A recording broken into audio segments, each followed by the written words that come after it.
This right here is probably how some of you think I looked when I was making this tier list. But the reality is, my eyes were wide open, my brain was fully functioning. I might have been stuck in the past a little bit, but I don't know, man. I love my early PlayStation. As I began making this list, I realized I was making the list in the order that the PlayStation consoles game came out. So there's a little preview for you.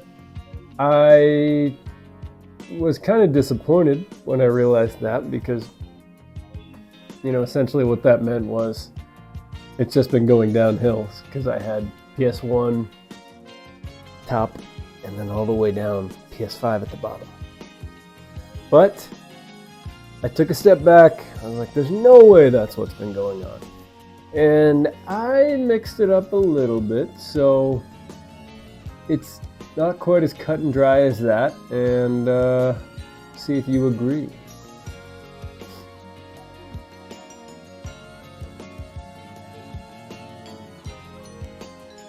So like I said, I was stunned when I realized how my list had taken shape. When I saw that 1 at the top, PS2 2, PS3 3, 4 4, 5 5, so forth, I couldn't believe it was true. Yet there was a part of me that could. I started to wonder, am I blinded by nostalgia? Have things really only gotten worse since the PS1? That all might be possible. I suppose that's the point of the lists, but to converse, to disagree, to agree, to challenge thinking, that's the point of it. So I'm excited to see if people agree here. Alright, so we're going to start out strong here. We're going to have PS5 at number 5. So, now the PS5 and I have a complicated relationship. I haven't owned one. But in terms of exclusives, they just don't have any. There isn't much incentive besides wanting to be a console gamer but not wanting to buy an Xbox. That in itself is a huge markdown for PlayStation 5 in my opinion. No one will be surprised by that particularly. I'd be curious to see what else people might like to put at the bottom of their lists, but for me it's PS5. Now, I don't think it's a hot take like I was just saying. It hasn't done gamers any justice. Of course, the PS5 was released during COVID times, so I get it. But they just haven't delivered, and now they even have the PS5 Pro debacle. It just seems like bad press after bad press for the PS5. So, that's a part of the reason why it's down here. It seems a bit harsh to put any of these as number 5 on the list, primarily because, especially this, it's an ongoing console. So it still has time to save itself, to right the ship here. But they just haven't released any good exclusives. Demon's Souls Remake was a cool game, but man, that's about it. It seems like it's just been a disappointment, especially coming off the heels of something that had a console that had really great exclusives like the PS4. Number 4. It was really the price of the PlayStation 3.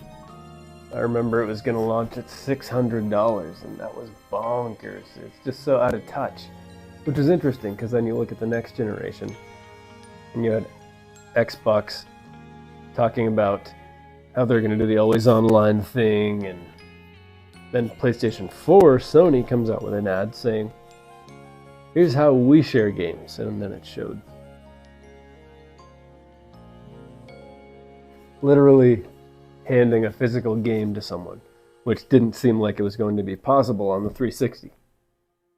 I don't know, does anyone else feel this way? PlayStation 3 feeling kind of like it just rode under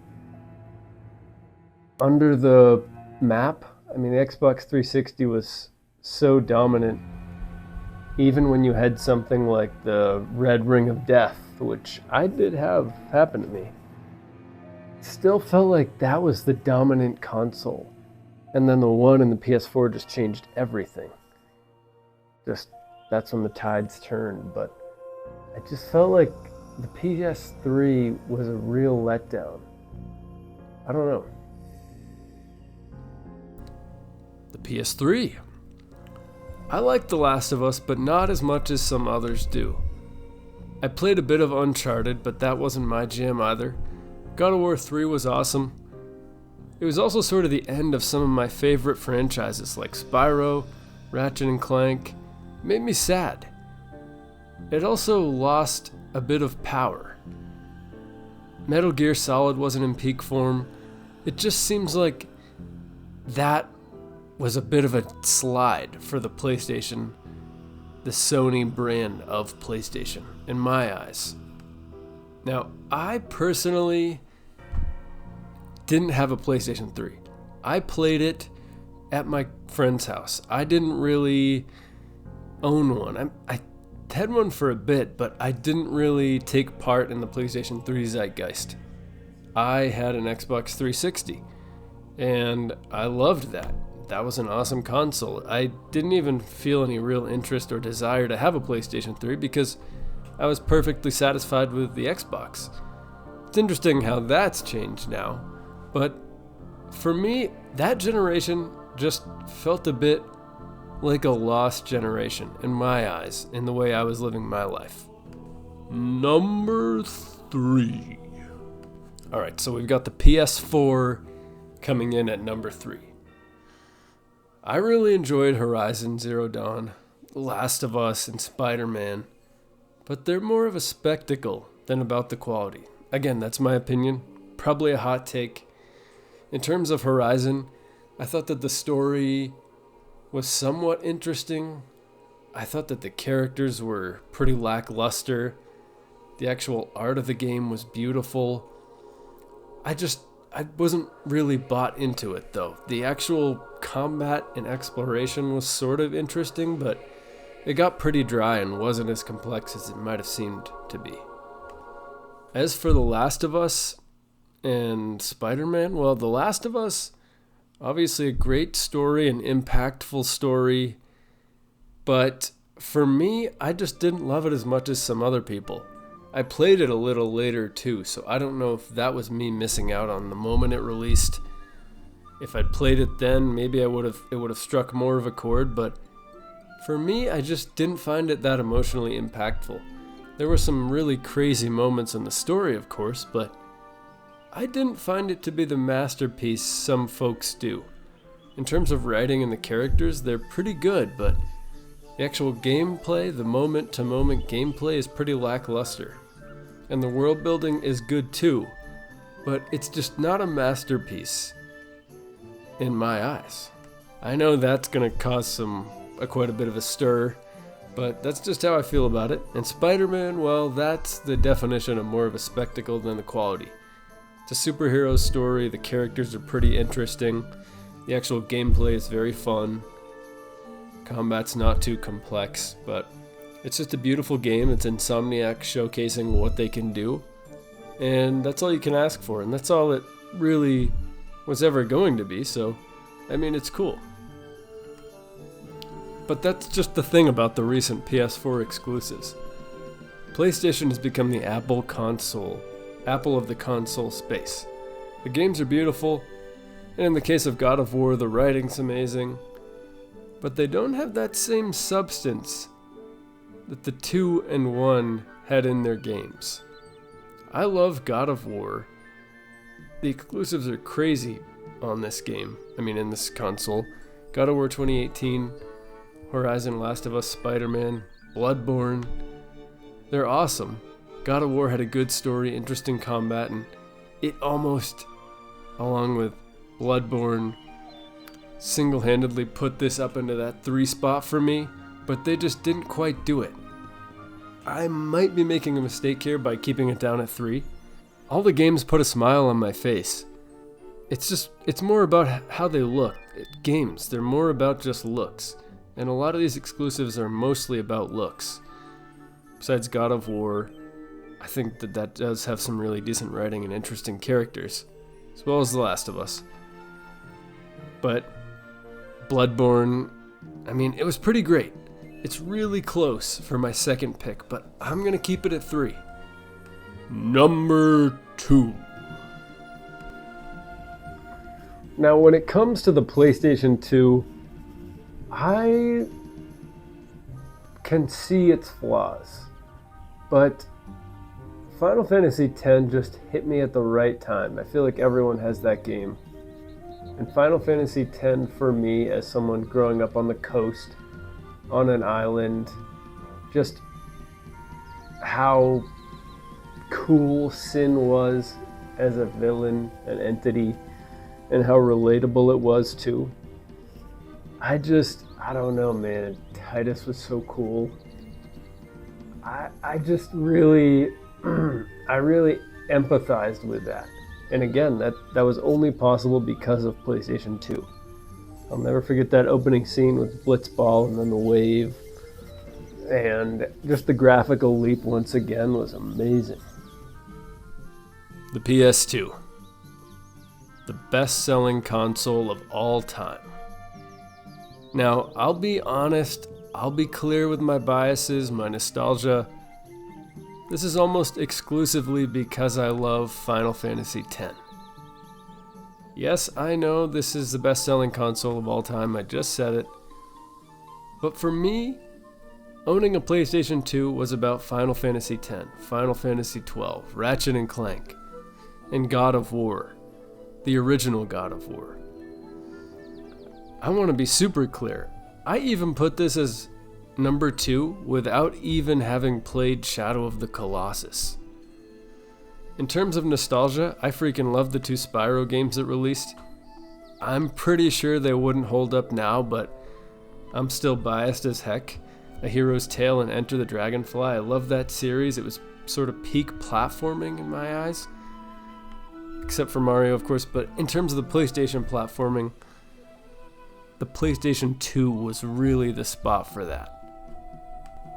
That old boot up screen, I don't know, the PlayStation 2 was just, it was epic, it was sleek. I remember playing James Bond Nightfire, which was not an exclusive, but it was the console to be at. Now, I also recognize I spent more time talking about PlayStation 4 and all of its merits, all of its great games. And that in itself, the amount of great games I listed that are PS4 exclusives should maybe warrant it being in this spot. But I don't know, the PS2, I'm biased as heck. That needs to be in my top 2 on a list of 5. Alright, here we are. This might be a hot take. I feel like I don't see a lot of people talking about the PlayStation 1, but that little piece of plastic where you just throw the disc in there and it does work. I freaking loved it. I love my old systems. I actually had PS2 on top of the list until I really thought about it. I've switched this around a bit, but I had it on top of the list until I realized what I was dealing with as a kid with my PS1. I played so many of these games on this console and they're all amazing. I just think there's a lot to be said for what the PlayStation 1 did in terms of starting revolutions, sort of. In terms of Metal Gear Solid, that was an all-time game, is an all-time game. And then Final Fantasy VII, how that changed everything in the Final Fantasy series and the graphical revolution around that. It was just a cultural moment that the PlayStation 1 sort of allowed to happen. Final Fantasy VII, of course. What a time. Final Fantasy VIII, which is even better if you ask me. Metal Gear Solid's freaking amazing. Crash Bandicoot, Final Fantasy Tactics, one of my most interesting franchises. Resident Evil 2 and 3. The original Spyro, where it all started. Crash Team Racing. I love all of those series, and I think that there's a strong argument to be made for the PlayStation 4 even taking this top spot. PS4, PS2, and PS1 are really, it's sort of an amorphous 1 through 3. anything can go there. But for me, PS1 having Final Fantasy 7 and 8, the original Metal Gear Solid still holds up. Really good time, awesome writing. Just a cool story. Final Fantasy Tactics is freaking awesome. The original Spyro started one of my favorite series. It's just, I freaking love it, man. That's all it comes down to. I love it. And that's the tier list. My first attempt at making a tier list. You know, nothing special here, just sharing my thoughts and kind of telling you a bit about how my childhood informs my PlayStation biases. So, anyway, thank you for watching, and I'll see you in the next video.